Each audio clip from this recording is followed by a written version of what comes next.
안녕하세요, 청취자분. 이든토크입니다.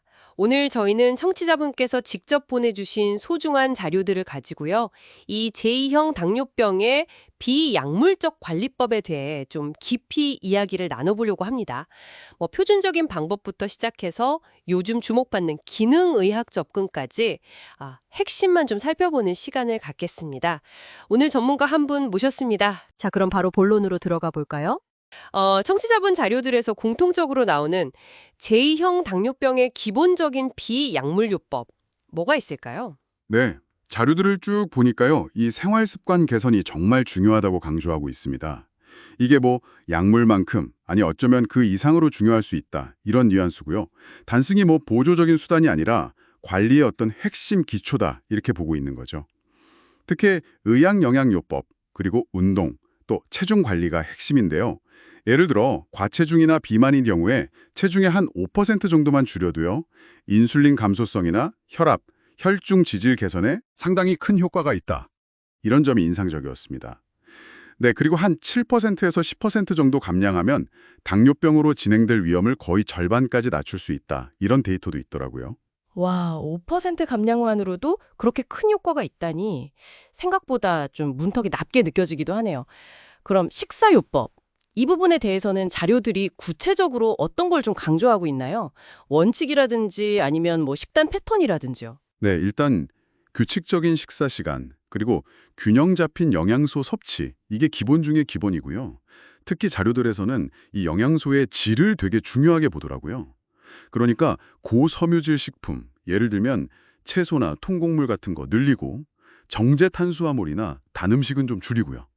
그리고 기름기 적은 단백질, 뭐 계란, 닭고기, 생선, 콩류 같은 거요. 이런 걸 충분히 먹고 또 건강한 지방, 올리브유 같은 거 사용하고 포화지방이나 트랜스지방은 제한하고 그리고 가공식품이나 패스트푸드는 당연히 줄여야 하고요. 물 충분히 마시는 것도 기본이고요. 식사 패턴 관련해서는 저탄수화물식이 단기적으로는 혈당 개선에 좀 효과가 있다는 내용이 보이는데 이게 1년 이상 길게 봤을 때 지속 효과나 장기적인 안전성에 대해서는 자료들 안에서도 약간 의견이 좀 갈리는 것 같아요. 아, 그렇군요. 장기 효과는 좀 더 지켜봐야 한다는 거네요. 네, 반면에 지중해식 식단은 장기적인 혈당 조절이나 특히 심혈관 위험 감소 효과가 꾸준히 언급되고 있고요. 당뇨병 발생 위험 자체를 낮춘다는 이야기도 있습니다. 채식이나 비건식도 인슐린 저항성 개선에 도움이 될 수 있다고 보고 있고요. 간헐적 단식 같은 경우는 뭐 가능성은 있는데 저혈당 위험이라든지 아니면 보상적으로 과식하게 될 위험, 이런 걸 좀 주의해야 한다고 지적하고 있습니다. 네네. 결국에는 뭐 어떤 방식이 딱 하나 정답이라기보다는 청취자분 개인에 맞는 그런 맞춤 접근이 중요하다는 게 자료들의 공통된 시각인 것 같습니다. 그렇군요. 정말 다양한 식단 패턴이 있는데 결국은 개인 맞춤이 핵심이군요. 그럼 운동은 어떤가요? 이게 단순히 칼로리 태우는 것 이상의 의미가 있다면서요? 맞습니다. 운동은 칼로리 소모 효과도 물론 있지만 그것 외에도 근육이 포도당을 직접 이렇게 흡수하게 만들고요. 인슐린 감수성 자체를 개선하는 직접적인 효과가 있습니다. 이게 상당히 중요하죠. 자료들에서 그래서 일관되게 권장하는 건 보통 중강도의 유산소 운동을 주 150분 이상 또는 뭐 고강도로 한다면 75분 이상 하고요. 여기에 근력 운동을 주 2, 3회 꼭 병행하라는 겁니다. 아, 병행하는 거요? 유산소랑 근력 둘 다? 네네. 그리고 연속해서 이틀 이상 쉬지 않는 것도 중요하다고 하고요. 근력 운동은 특히 근육량을 늘려서 우리 몸의 포도당 저장 창고를 늘리는 그런 효과가 있죠. 최근에 그 HIIT라고 해서 고강도 간헐적 운동 있잖아요. 이것도 언급되는데 시간 효율적이면서 심폐지구력이나 대사 건강 개선 효과가 크다고 나와요. 다만 운동 후에 일시적으로 혈당이 좀 오를 수도 있으니까 운동 전후로 혈당 체크를 해보는 게 좋겠다. 이런 권고도 있었습니다. 네, 유산소랑 근력 운동 두 가지 다 챙겨야 효과가 제일 좋다는 거군요. 잘 알겠습니다.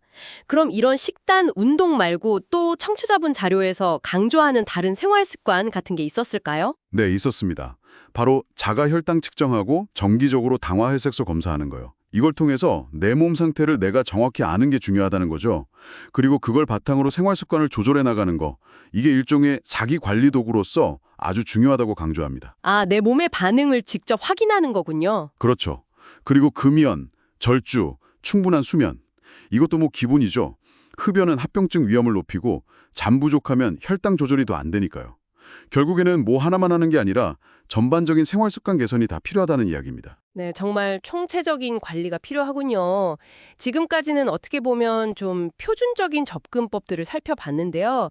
흥미롭게도 청취자분 자료에 기능의학이라는 관점도 있더라고요. 네. 이건 좀 생소할 수도 있는데 정확히 어떤 접근인가요? 표준 치료랑은 다른 건가요?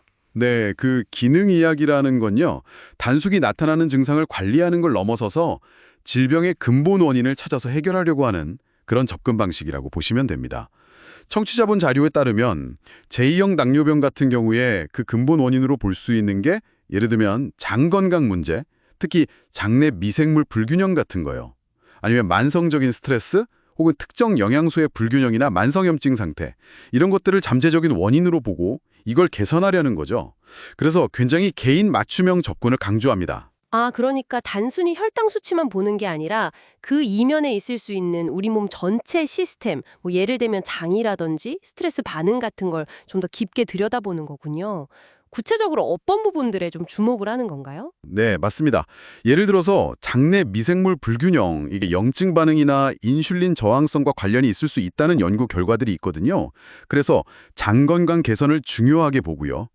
뭐 프로바이오틱스나 프리바이오틱스 같은 것들의 활용 가능성도 제시하고 있습니다.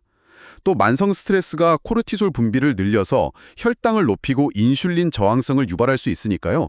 명상이나 요가 같은 이런 마음 챙김 수련을 통해서 스트레스를 관리하는 것의 중요성도 언급이 됩니다. 오, 스트레스 관리요? 네. 흥미로운 건 이런 수련들이 혈당 개선 효과 면에서 그 당뇨병 약인 메트포르민과 좀 유사한 효과를 보였다는 연구 결과도 자료에 포함되어 있더라고요. 정말요? 약이랑 비슷한 효과라니. 네, 물론 더 많은 연구가 필요하겠지만요. 근데 이 영양부 충제 부분은 자료들에서도 상당히 좀 신중한 입장을 봅니다. 뭐 베르베린이나 마그네슘, 비타민 D 같은 것들이 일부 연구에서 긍정적인 결과가 있긴 하지만요. 어떤 보충제도 아직은 당뇨병 관리나 예방에 충분한 과학적 근거가 확립된 건 아니다. 이걸 명확히 하고요. 절대로 표준 치료를 대체할 수는 없다는 점, 그리고 꼭 전문가와 상의가 필요하다는 점을 강조하고 있습니다. 아, 기능의학적 접근, 특히 근본 원인을 찾으려는 관점 자체는 흥미롭지만 아직 과학적 근거나 이런 부분에서는 좀 한계점도 분명히 있다는 말씀이시군요. 그렇습니다. 청취자분의 자료에서도 그런 점들을 지적하고 있어요. 아직 엄격한 임상 연구를 통한 과학적 근거가 부족하다는 비판이 있고요. 또 아무래도 여러 검사를 하거나 보충제를 사용하게 되면 비용 문제나 보험 적용 문제도 있을 수 있고 또 이런 생활 습관 전반을 다 관리해야 하니까 환자 입장에서 꾸준히 실천하기 어렵다는 점, 이런 것들이 한계로 언급되고 있습니다. 그래서 종합적으로 보면요. 청취자분의 자료들은 역시 식사, 운동, 체중 관리 같은 이런 표준적인 비약물 요법이 효과가 확실히 입증된 필수적인 관리법이라는 걸 명확히 하고 있습니다.